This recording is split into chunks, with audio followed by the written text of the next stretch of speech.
Assalamualaikum warahmatullahi wabarakatuh. Nama gua Ahmad Faisal dan kembali lagi ke channel gua, dan sekarang bukan vlog gua karena kedatangan teman gua sendiri yang pernah bekerja di kawasan kampung Inggris lah gitu. Gitu. Jadi langsung perkenalkan, Pak. Oke.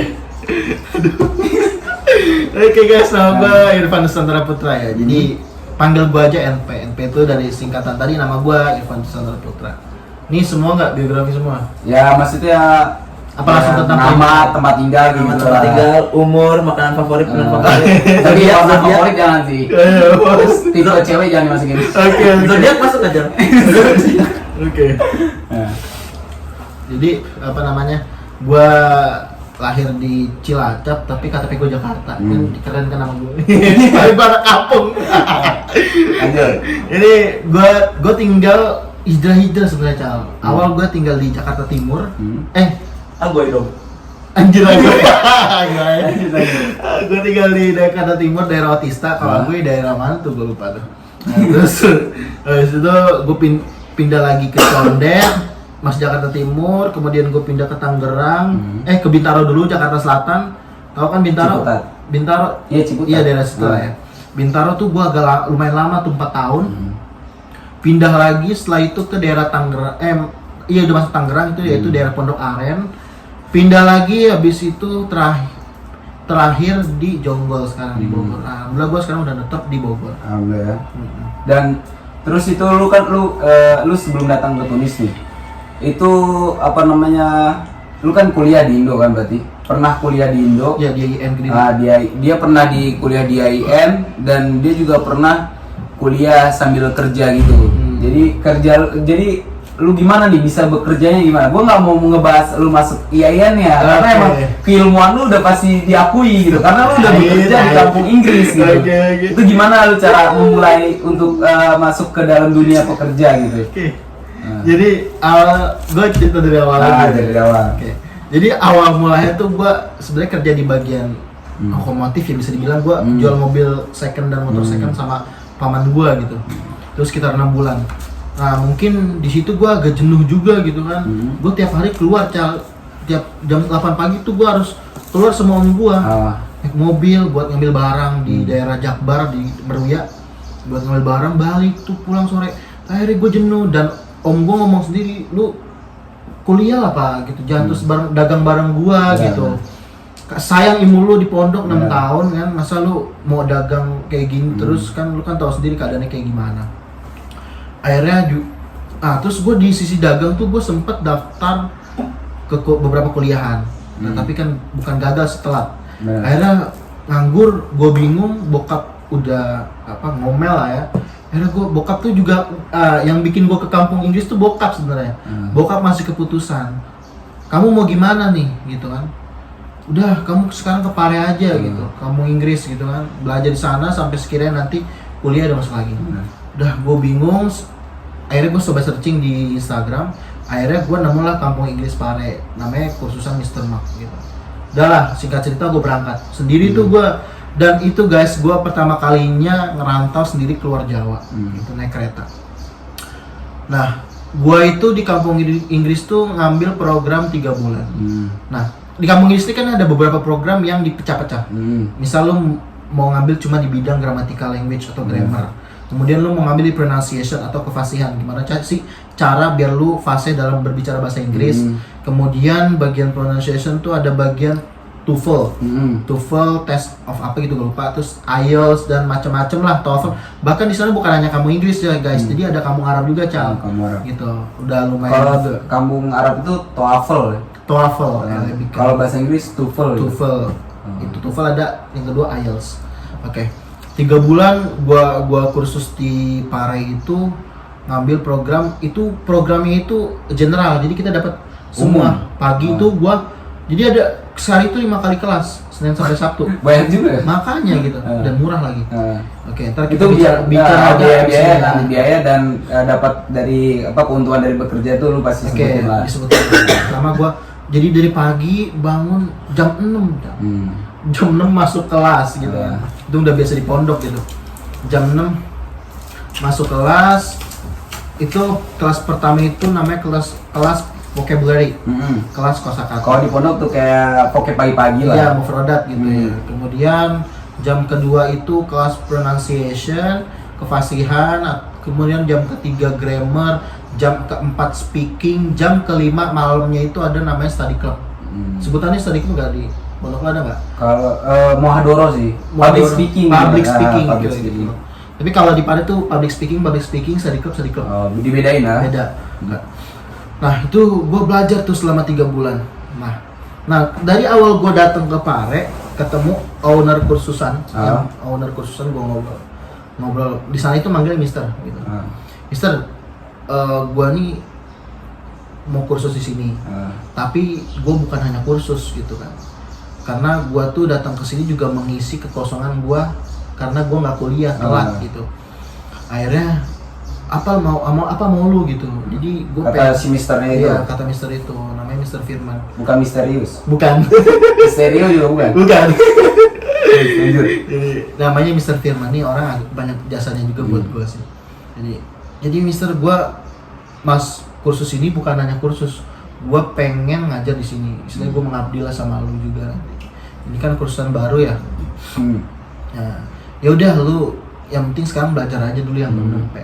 Gue udah kenal, akhirnya jalan. Nah, belum lengkap 3 bulan, 2 bulan gue alhamdulillah udah dikasih amanat sama direkturnya, bawaannya owner itu.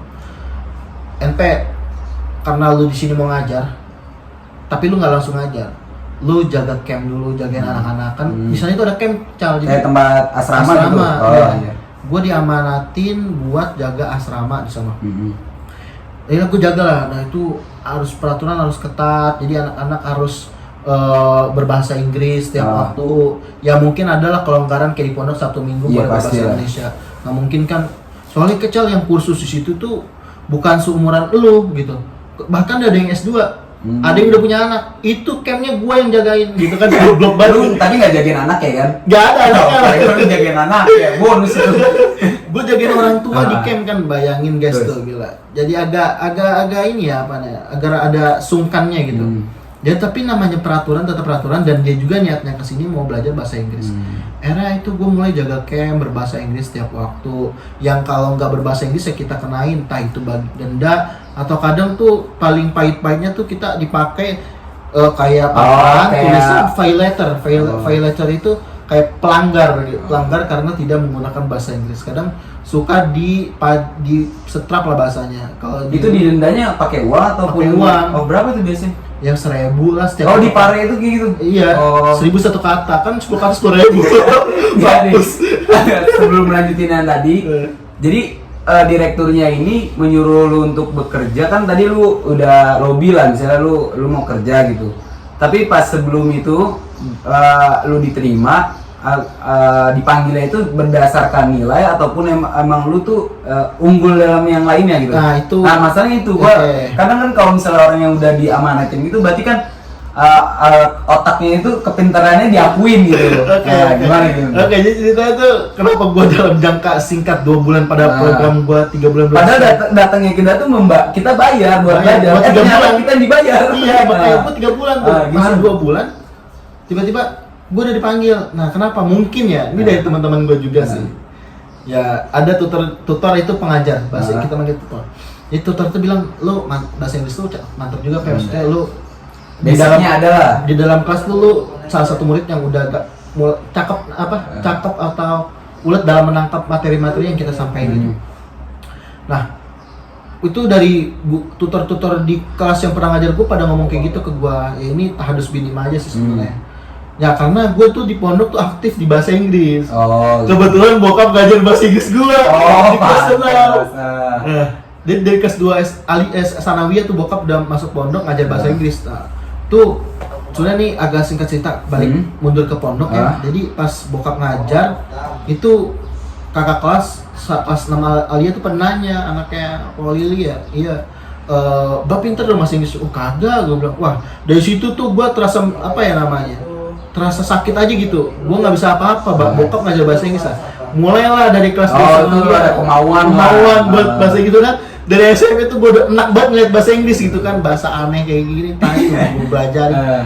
Pas kelas 2 sanawiyah gue belajar bahasa Inggris termotivasi. Nah, udah lanjut cerita di Pare, tutor udah ngeliat skill gue, kemudian gue udah aktif buat konten. Jadi gini Cal, gue tuh ketika belajar di sana, gue tuh nggak fokus di tempat gue kursusan.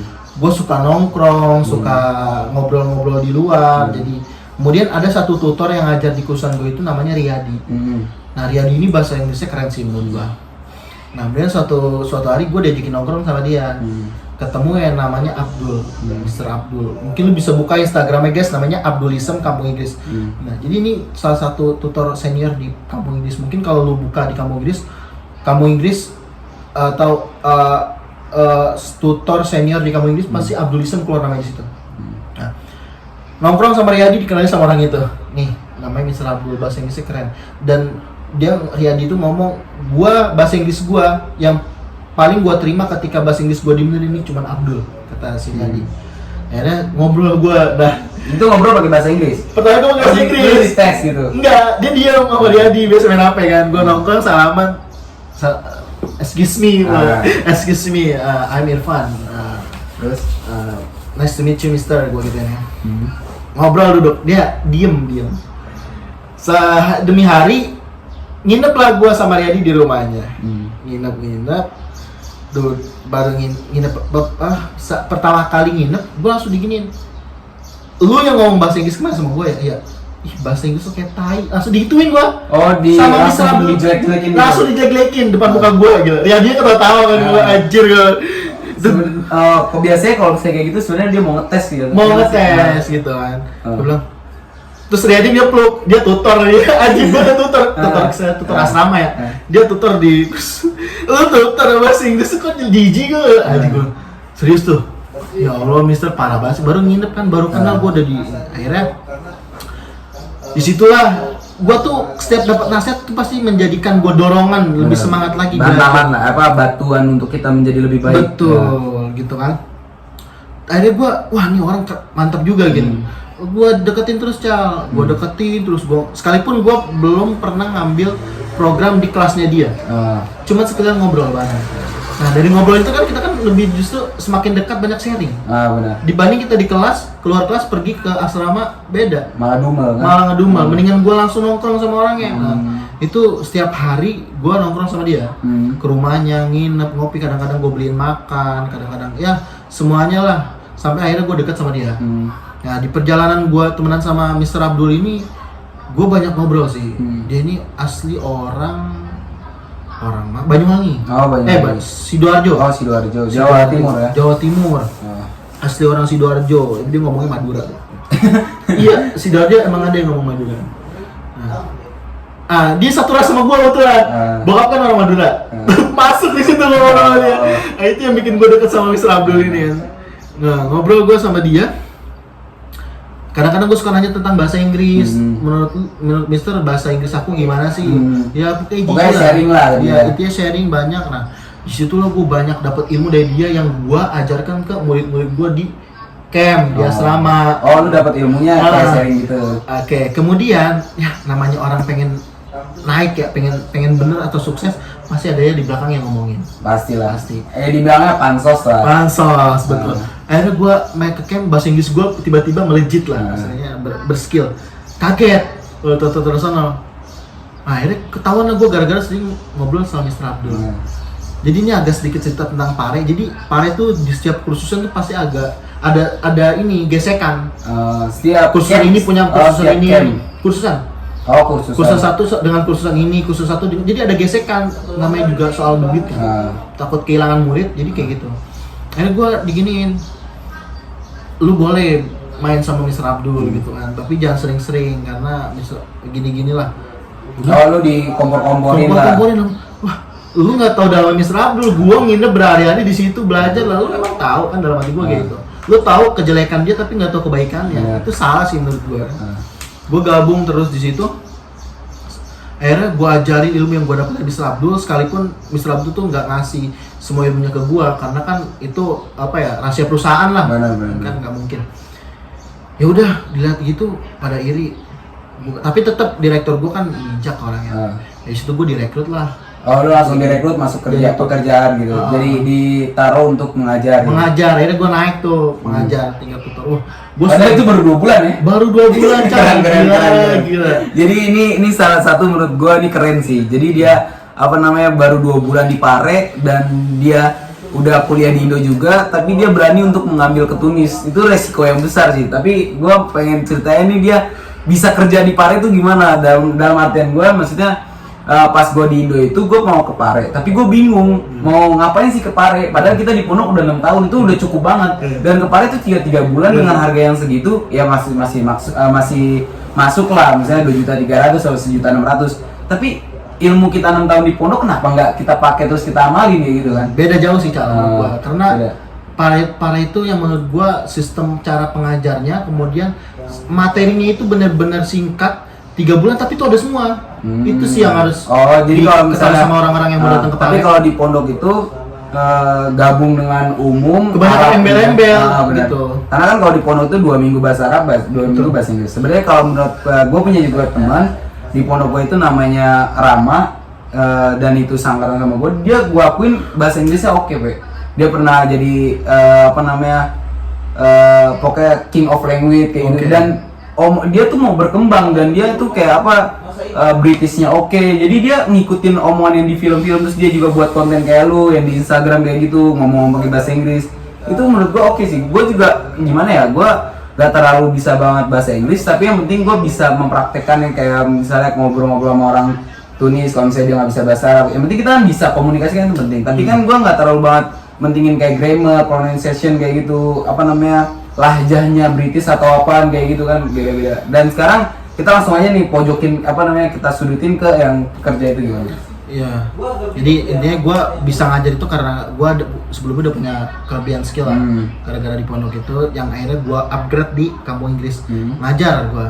Nah ngajar.